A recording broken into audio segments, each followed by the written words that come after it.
From my mother's womb, you have chosen me. Love has called my name. I've been born again to your family.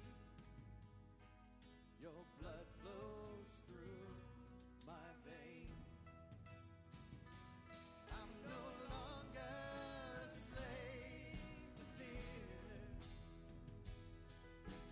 I am a child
Grace abounds in deepest waters. Your sovereign hand will be my guide. Where feet may fail and fear surrounds me, you've never failed, and you won't start now. And I will call upon your name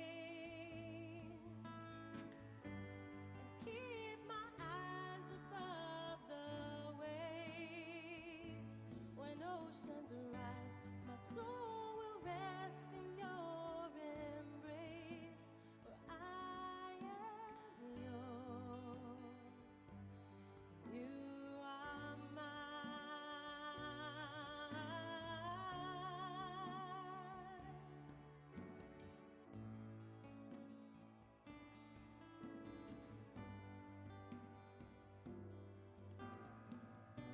Spirit, lead me where my trust is without borders. Let me walk upon the waters wherever you would call me. Take me deeper than my feet could ever wander, and my faith will be made stronger in the presence of my Savior. Spirit, lead me where my trust is without borders. Let me walk upon the waters wherever you would call me. Take me deeper than my feet could ever wander, and my faith will be made stronger in the presence of my Savior. And I will call upon your name and keep my eyes above the waves. When oceans arise, my soul will rest in your embrace, for I am yours and you are mine.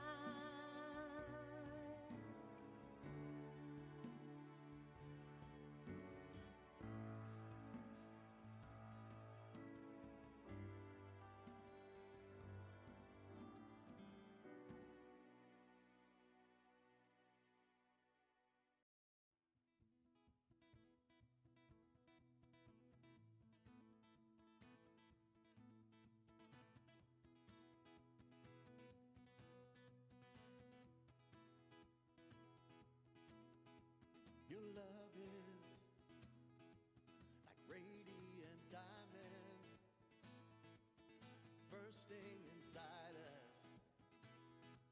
We cannot contain.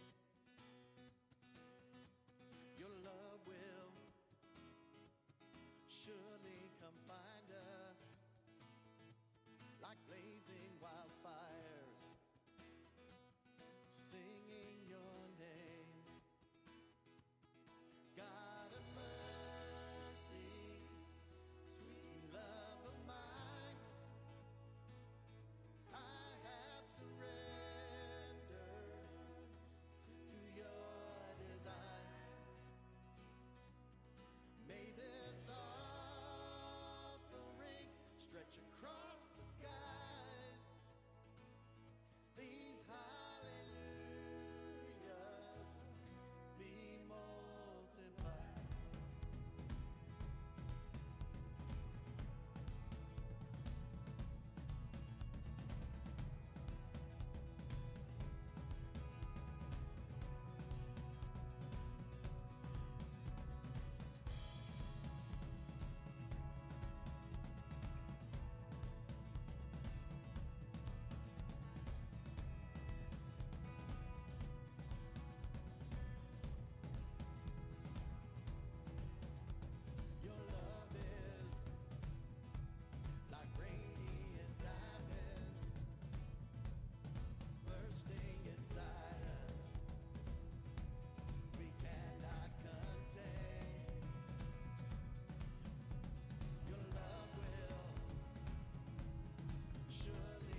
There's power in the blood, power in the blood.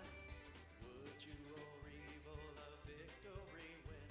There's wonderful power in the blood.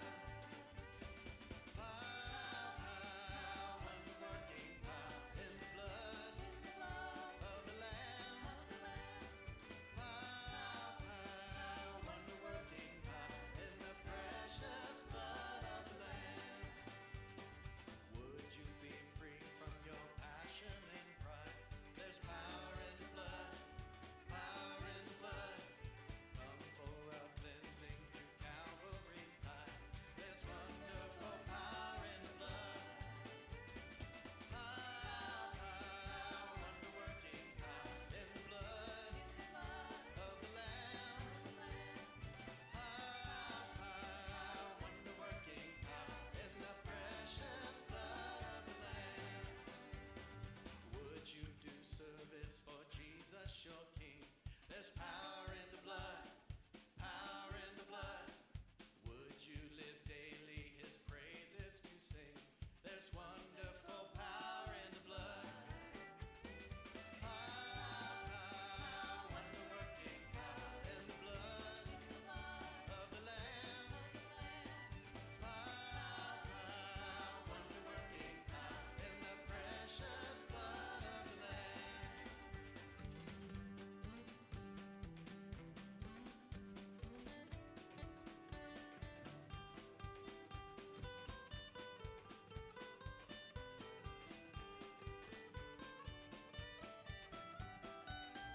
Have you been to Jesus for the cleansing power? Are you washed in the blood of the Lamb? Are you fully trusting in his grace this hour? Are you washed in the blood of the Lamb? Are you washed in the blood, in the soul cleansing blood of the Lamb? Are your garments spotless? Are they white as snow? Are you washed in the blood of the Lamb? Lay aside the garments that are stained with sin and be washed in the blood of the Lamb. There's a fountain flowing for the soul unclean. Oh, be washed in the blood of the Lamb. Are you washed in the blood, in the soul cleansing blood of the Lamb? Are your garments spotless? Are they white as snow? Are you washed in the blood? Are you washed? Are you washed in the blood, in the soul cleansing blood of the Lamb?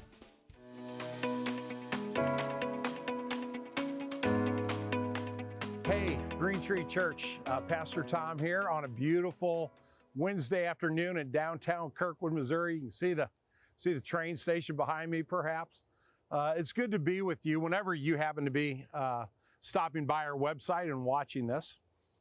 As we mentioned in our announcements last week, I want to spend the next 3 weeks engaging with you guys about the question of politics in our country today. Now, if you haven't picked up your laptop and thrown it across the room or slammed it shut and you're still with me, you're probably still thinking, oh, please, anything but politics. Please, I've had it up to my eyeballs with the anger and the angst with each party vilifying the other party. And there's so much hatred involved in politics in our country.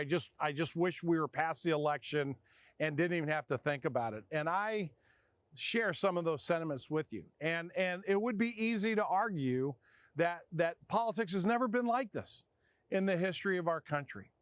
Well, let's stop there. And for just a moment, let's take a little quick pop quiz in U.S. history, 2-question quiz. The first question is this.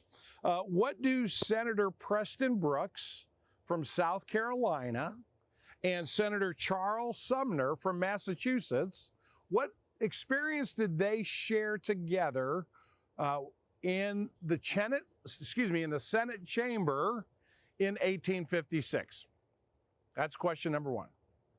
Question number two is 18 years previous to that, a congressman from Maine named Jonathan Cilley, which is not S-I-L-L-Y, but C-I-L-L-E-Y, was a congressman from Maine, shared an experience with William Graves, who was a Kentucky congressman at the time.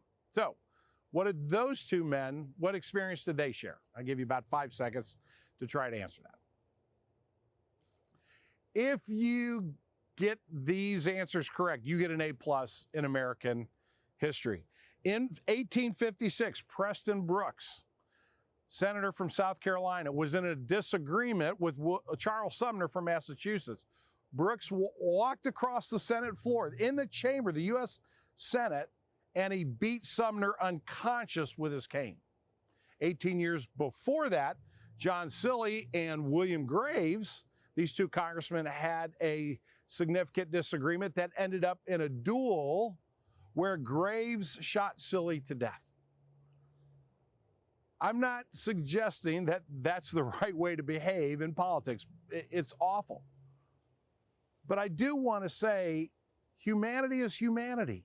Our sinfulness is there all the times. And while I would not argue for 1 second that we're being civil on the political front these days, this is something that's been in our culture for generation after generation after generation. Maybe what's a little different today is we hear about it a lot more through social media, and we hear about it a lot faster. So we are tempted to throw up our hands and say, I just want to absent myself from this political conversation because it's just too hard. So the next 3 weeks, I want to try to encourage you to think differently about that. I want to encourage you to think about being a disciple of Jesus and being faithful to the democracy in which we live, and taking our opportunity and our responsibility to support that democracy in a serious way, even when there's a lot of frustration on our part. So how are we going to do that? Conversation. We're going to do the conversation in 3 parts. Today, I'm going to introduce you to 3 friends of mine who have all been or are still politically active. They have run for office, they've been in office, and I interviewed all 3 of them recently and had a wonderful time hearing about their commitment, about the same frustrations that they share with us, but also some of the reasons why they ran for office and some of their hopes for how, if we really engage in this well, how we can make a difference politically. Secondly, next week, we're going to talk a little bit about a biblical foundation for thinking about politics in our culture. And then the last week, Pastor Boone and I are going to get together and we're going to talk about how do we get along with one another in the body of Christ when sometimes we have political differences, and sometimes those political differences are pretty significant. So that's how we're going to approach it. This week, we're going to kind of ease in. We're kind of going to the shallow end of the pool and enjoy some time with my 3 friends. Let me introduce them to you.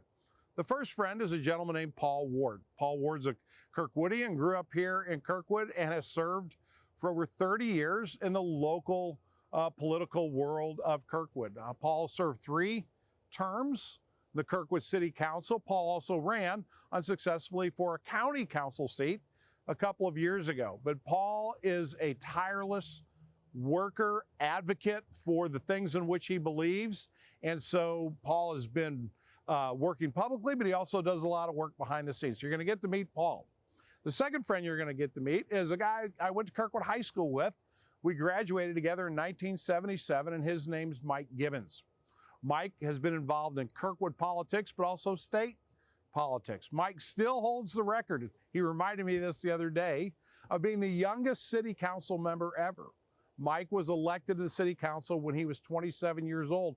And if it didn't get edited out, Mike will challenge the millennials to somebody please come beat his record and somebody younger run for city council. But Mike's also been involved in state politics as a state representative, as well as a state senator. Mike was the president pro tem of the Senate. The last couple of years he was there. And Mike also ran unsuccessfully, for lieutenant governor of Missouri. So he's been in politics for a long, long time.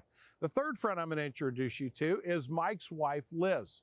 Liz obviously has been involved with politics because of Mike's experience, but last year she decided that she wanted to get involved here in Kirkwood, so she ran locally for city council, and she ran successfully. she was elected and she's now serving on Kirkwood City Council. So I got them together and I asked them some questions about their experiences. And again, they're not all positive, they're not all wonderful and flowing. They're very honest. They talk a little bit about their frustrations, but they also talk about what they believe about our political system. And as Christians, I think it's imperative for us to be involved in the governance of our country, to be actively involved, good citizens. And we'll talk about that when we get to the second week and talk about what does Scripture say to Christians about being involved in our own culture. But right now, let me introduce you to my three friends that are going to come chat with you, and then I'll come back in a minute and wrap it up. Okay, we're here with Paul Ward, former three-time Kirkwood City Councilman. Paul, thanks for joining us today. Can you tell us a little bit about how you first got involved in politics, why you got involved, what was it about that made you kind of jump in and get going with it? Well, I come from a family of service. My father being a minister and being active in the community. He actually was the first African American to run for office in Kirkwood in the mid-'60s. He was unsuccessful, but he had always stressed upon us that, you know, you're supposed to serve. You're either, you know, a spectator or a player. And so you want to be a player. So that was the main thing. So what was it about, because you could do that, you could serve in a lot of different ways. Right. What was it about politics that kind of got your attention and got your interest? Well, actually, it wasn't the political part. I became involved by becoming a member of Planning and Zoning Commission. And I served on that for almost 9 years. Then I took on the enviable job of being the TIF Commission chair for the city of Kirkwood. So talk a little bit about that. Probably a lot of people know, but what is TIF and what is Tax increment financing. It's a financial mechanism that you allow developers to use when they're developing a piece of property. Okay. And usually there's something that needs addressing that makes the but for that. So it was Meacham Park. The redevelopment of Meacham Park was the first one, and then Pioneer TIF. Okay. So a lot of behind the scenes work before you actually Yes. ran. So what made you turn the page there and decide you're going to put your name on a ballot? Pick it up from, tell me the name of the councilman who recruited you and go from there. Barb Byerly was the one who encouraged me, and I had initially told her, you know, I can't, I'm crazy, you know, you're crazy, I can't do this kind of stuff. I just don't, you know, I fought with you guys on issues and I don't know if I'm the person. And she kept on, you know, poking at me about it. And then finally, Marge Schramm, who was the mayor at the time, came to me and said, Paul, I really think you ought to think about running. And so I, you know, well, I guess I better take this serious. And she said, you really ought to sit down and talk to your family. And I did. And they all said, you know, Paul, I think you're the right guy. My brother was serving on the school board already. So I said, okay, I'll give it a shot. I ran, I was successful. And then you served 3 terms on Yes, city council? I served 1 term. Okay. 2000, 2004. Okay. I then left the council to get remarried because my new wife said, you know, she wanted my attention. A little bit of attention. Yes, That's fair. so I didn't do that. And then, of course, 2008, February 7th happened, and I was encouraged to come back, certainly for the emergency part, because they needed somebody to have a quorum on the council, so I did that. And then people again said, you know, Paul, you ought to run. So I stepped back in. So I've served a total of 14 years. So thank you for serving all those years. That's an impressive track record. Yes. Either a memory of something you accomplished or the camaraderie with the people on the city council. But as you look back on that experience, what are some positive thoughts you have about that? Well, I'd say for me personally, the Meacham Park redevelopment was a high point for me, and that was as a volunteer citizen. I wasn't a city councilman at the time. I thought that was the most memorable thing. You know, it's one thing I've learned over the years, and you know, it's almost 30 years of service, elected and volunteer. I now serve on the Human Rights Commission for the city of Kirkwood. So I've learned that the job of a council member, from my perspective, is to manage change. Because change is inevitable, and you have to be able to give it to people at a pace that they can accept it. Because we all have our desires and things we want. I think I have always been able to set myself aside of what I want and look at what's best for the community. That's been the most important thing to me, is to do the right thing. Actually, the night I got sworn in the first time, my father was suffering from Alzheimer's, so I knew he wouldn't remember it. So it was very emotional. I was in tears. And I told people, I'm not here to win, I'm here to be right.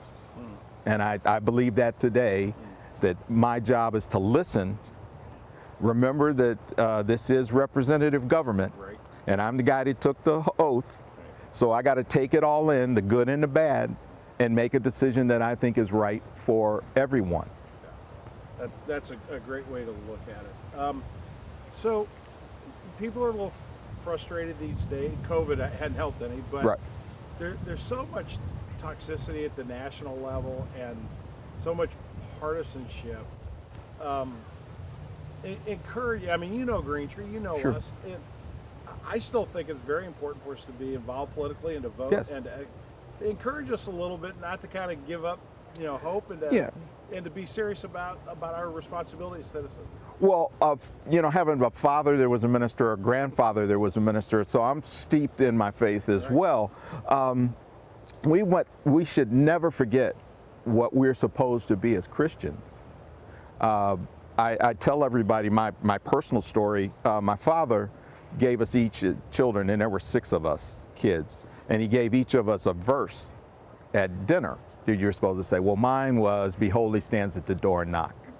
So to simplify it, dumb it down for me as a child, he always said, you need to know is you need to be present and ready to receive God, because you never know when you're going to meet him. And a lot of people don't understand that God is seeking us, not us seeking God, that your heart has to be open. Well, that's what we have to do every day in our lives. I have friends who are super conservatives and super liberal. I tend to be a moderate, though I had to put on the moniker of a Democrat to run. I'm a social liberal, I'm a conservative on the other end. So I always believe, and a little bit on that faith thing, that somebody's got to be in the gap, because that's where the work gets done. We used to have those kinds of politicians. We don't have that anymore. We need people who can look at each other as just human beings, and how can we make things right for everybody? Not just my way, not just your way, but what is the way that is going to move people and our society forward? And I think that's a Christian thing. That's wonderful. So the folks we're interviewing, we're giving the last word. So anything you want to, it could be to Green Tree, it could be to Kirkwood in general, anything you'd like to share with us? Well, I have enjoyed, I have a lot of friends at Green Tree, and I've worshiped at a lot of churches in Kirkwood. And one thing we have in this community is a strong faith community. And I hope that everybody, because we're not able to worship like we used to, and it's kind of strange when you're watching church on TV. It's kind of strange when you preach to an empty room. Yeah, exactly. And so if anything, I'd like people to take that time, if it's meditation, if it's prayer, whatever it takes, think about what we want as a better world. Pray on it, meditate on it, but open your hearts to what we really truly need to do as human beings. Again, thanks for all your years of service. Thank you. 30 and still going. Yes. Right? Yes. And thanks for some time this afternoon. Thank you. Appreciate it.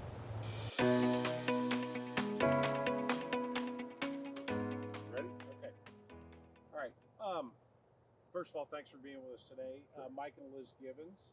Mike, tell me a little bit about how you got started in politics. Tell me a little bit about the offices in which you've served, and then I'll follow up with a couple questions. Sure. It was something I always was interested in, and I grew up in a household where my parents were very involved in this community, and never in an elected position, but very involved in various organizations, church, other civic activities. So my sister and I grew up in an environment where that was important, and we wanted to participate. I thought it was something I wanted to do. I was always wanted to serve in a capacity like that, but I grew up pretty shy, and trying to break through that.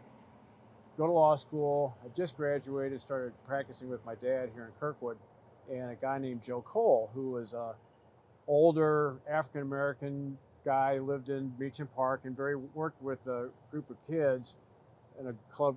44 was the name of it. And Joe, I'd known Joe my entire life, and so I'm 25 years old, starting to work, and I saw him, it seemed like almost every day. And every time I saw him, he'd say, "You need to run for city council." And at first I thought, "Joe, you're absolutely crazy. There's no way." But he just was insistent, and he kept telling me, "We need to get some young people involved. I think you'd be good for it, and we'll help you figure out how to do a campaign." And so after a while, I started thinking, well, I wasn't married. I didn't have a lot of other obligations. And I was having lunch with a guy, Chuck Fusner, who's a dentist here, still around Kirkwood, and was talking to him about it. And he said, "Well, I think that's a great idea. And if you run, I'll be your campaign manager." So that would have been in early summer 1985. So you served for one term? How many terms were you on city council? Well, I got a term and a half. So I got Okay. reelected. And then in the middle of that, our state representative was a guy named Bud Barnes. And Bud announced his retirement.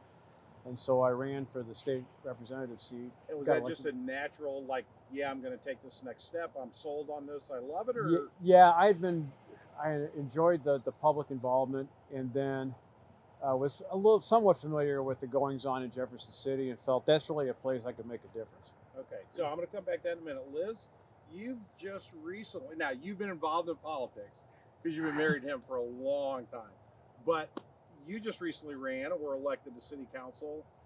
It couldn't have been just, because you were hanging out with him. What got you motivated to jump in? Hanging out with me would make her not want to run. Well, I didn't want to say that, but yes. Well, just let me take a step backwards for 1 second Sure. and let you know that I met Mike when someone asked if I'd help on his race for city council. There you That's go. how I met him. There you go. And here we have come full circle. Never in a million years did I ever think that I would end up running for city council myself. I always liked being behind the scenes and helping Mike and his ambitions to run for public office. So what changed your mind? Well, it was about a year and a half ago when Kirkwood was looking at rewriting the building codes. And I started following that. I went to all the meetings, really heavily involved. I was very concerned that they were looking at changing the building heights in downtown Kirkwood. So I got involved. I wanted to, there was an open seat on the city council. Both Mike and I searched for someone to run for that seat that would have the same concerns. Spoke to a number of people and no one could do it. And I finally came to the realization that if I was that concerned, then maybe I was the one that needed to step up to the plate. There you go. So, Mike, how many years in Jeff City? 16. 16. And tell me a little bit about the different capacities in which you served. Well, I got elected in 1992. And so at that time, Republicans were in the minority. So served in the minority in the House. In fact, when you first get elected, you draw lots for seniority, because that does matter on some things. So out of 163 members, my seniority rank was number 160. So I was I wasn't dead last, but I was close. Served there, served in leadership positions there for about 4 of the years I was there. And then our state senator, Walt Mueller, retired, announced his retirement, so I ran for that. Had it was a hotly contested primary with the state rep from Webster Groves, which was kind of a fun Kirkwood-Webster, well, actually not that much fun at the time, Kirkwood-Webster battle. And of course, Kirkwood won. Kirkwood won.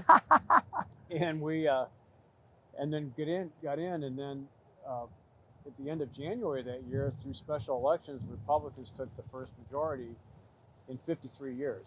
And so that really changed, and that's not to make this a partisan thing, but all of a sudden going from the minority to the majority, then I had a chance to serve as the chairman of the Senate Ways and Means Committee for 2 years, was the Senate floor leader for 2 years, which is like the number 2 guy, and then was the leader of the Senate for 4. You and I have had a lot of casual conversations about politics, but one of the things I've learned about you as a politician is that you're a bridge builder. You're a relational guy. You want to work with everybody, and I think today politics are beginning to be defined as like what side you're going to be on. Talk a little bit about the ethics of politics, if you would, and just kind of where was your moral compass and all that?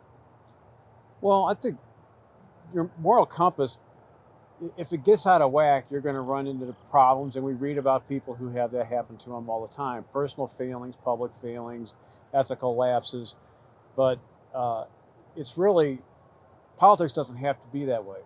And I think the problem with campaigns now is that they are specifically driving, the whole effort is to drive out your voters, or if you want to use another term, your tribe. Your tribe has to go, and all that tribe has to stay together. And I think that my feeling on it was that, yes, they're partisan elections, and you run on one ticket or another, and it gives people some understanding of where your foundational philosophical ideas are. But once you're elected, you represent all the people. So if you represent the Kirkwood State Representative District, if you get elected, you represent everybody. You don't represent just the people who voted for you or the people who you see at your political organization. You represent all the people, and that should frame how you make your decisions and how you interact with people. And sadly, I do think we're getting away from that, and it's just a matter of winning in your tribe. And if your tribe has enough people show up, then you win, and you don't really care about everyone else.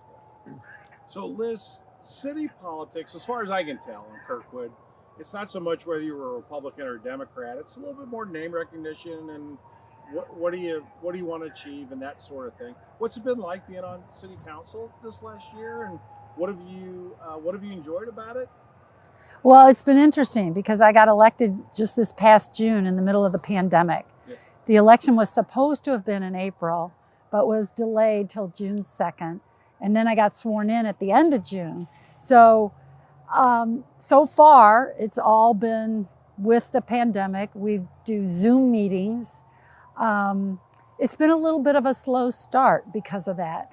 I just started meeting department heads in the last month. So I'm still very much in a learning mode, very much, about how everything works and who does what and who I should go to for what things. But it's been exciting. I've learned a lot. You know, it's a good place to be during this whole political season, I feel, because we all can make a difference locally in our own town.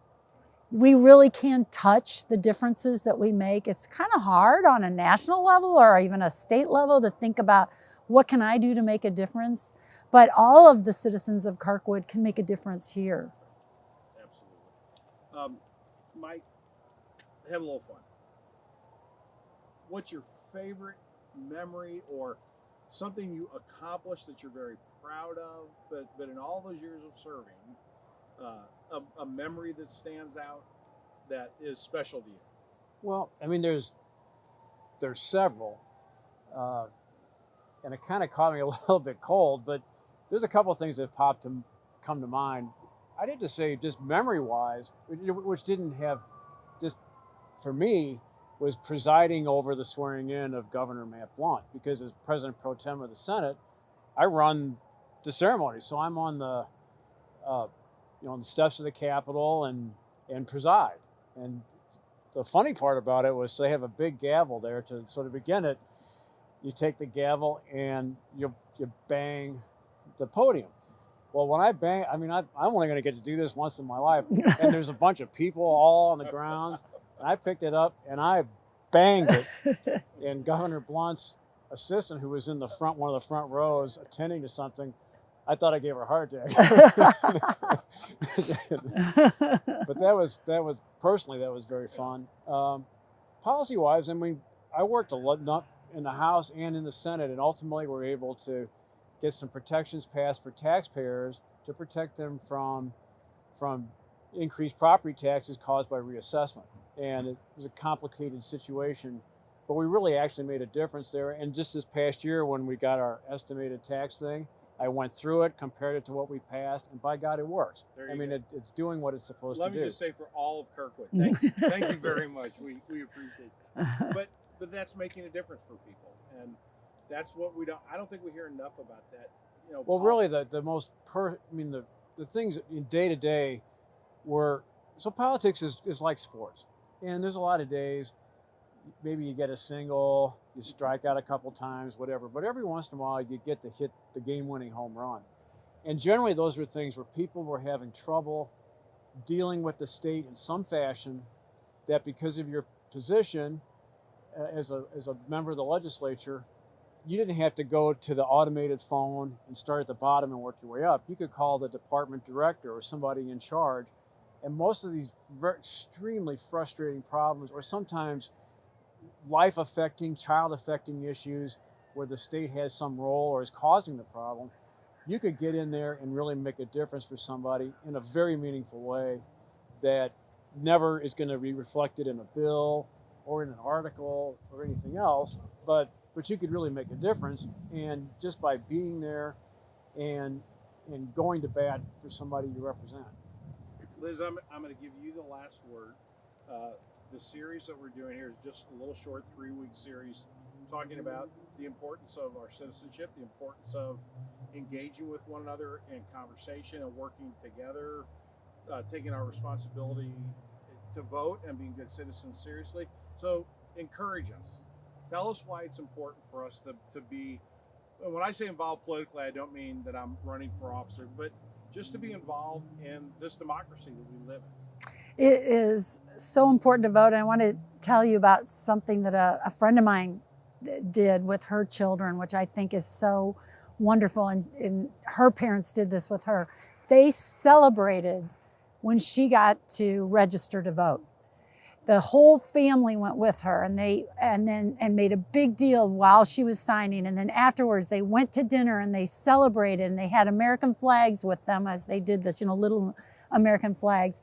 And I think what a great way to teach our children about what an awesome opportunity we have here in this country to make our wishes known and be part of the process. That's awesome. Actually, okay, I'll let you say one more thing. We can go back to Liz because she always gets the last word ultimately. But a point I wanted to make is that so Kirkwood, just looking at Kirkwood itself, there's roughly 18,000 or so voting age adults. And of those 18,000 people, there are thousands, not hundreds, not tens, there are thousands of people that would be incredible elected officials. And it's like Liz said, you don't necessarily have to be an elected official, but there are thousands of well-qualified, competent, enthusiastic, caring people. And we all need to really focus on getting involved locally, because as you see the kind of horrible chaos on a national level, and it's very off-putting, but by God, we can make a difference here. And we just all have to step up in whatever capacity we can. But I would really encourage people, you only have to be 18 to be a member of the city council. I hold the distinction as being the youngest one ever elected. I just turned 27. So there's a lot of people, 18 to 27, so you there's could the beat me. challenge for Mike Gibbons. 23-year-old in there, break the record. Absolutely. Thank you both so much for spending some time with us. Everybody this time of year is just, it almost kind of just gets your back up. You hear another commercial, but you guys put a face on it, and your service is right now. Thank you for your service. Thanks for all you've done. Yeah. And just appreciate Green Tree folks, appreciate what you guys are doing. So thanks for encouraging us. Thank you, Tom.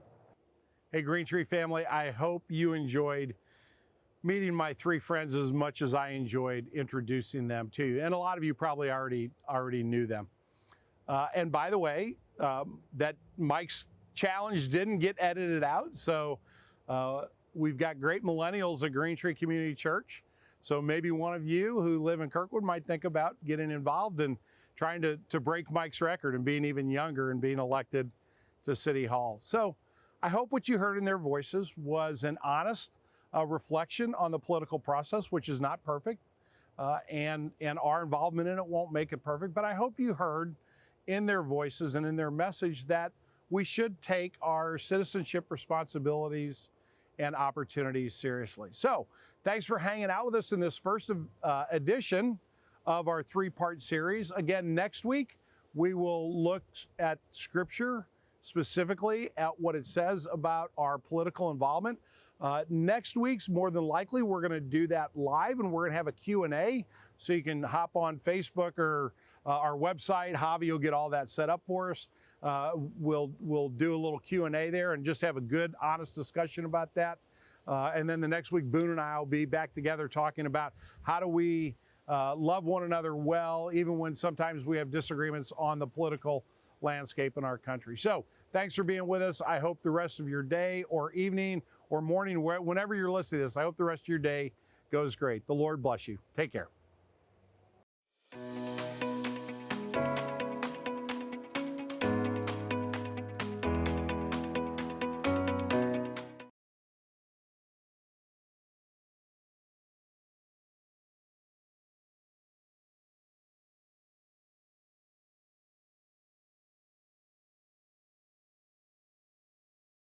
In the night, singing no death. Where is your sting? Oh, hell, where is your victory? Oh, church, come stand in the light. Our God is not dead, He's alive, He's alive. Christ is risen from the dead, trampling over death by death. Come awake, come and rise up from the grave. Christ is risen from the dead, we are one with Him again. Come awake, come and rise up from the grave. Christ is risen from the dead, trampling over death by death. Come awake, come and rise up. Christ is risen from the dead, we are one with Him again. Come awake, come and rise up from the grave. Come awake, come and rise up. Come awake, come and rise up from the grave.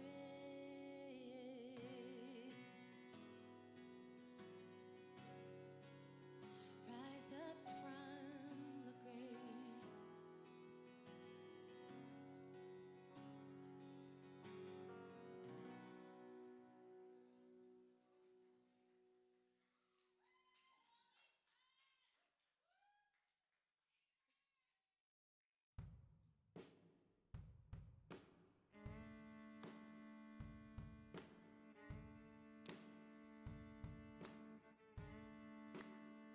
As I went down to the river to pray, studying about that good old way, and who shall wear the starry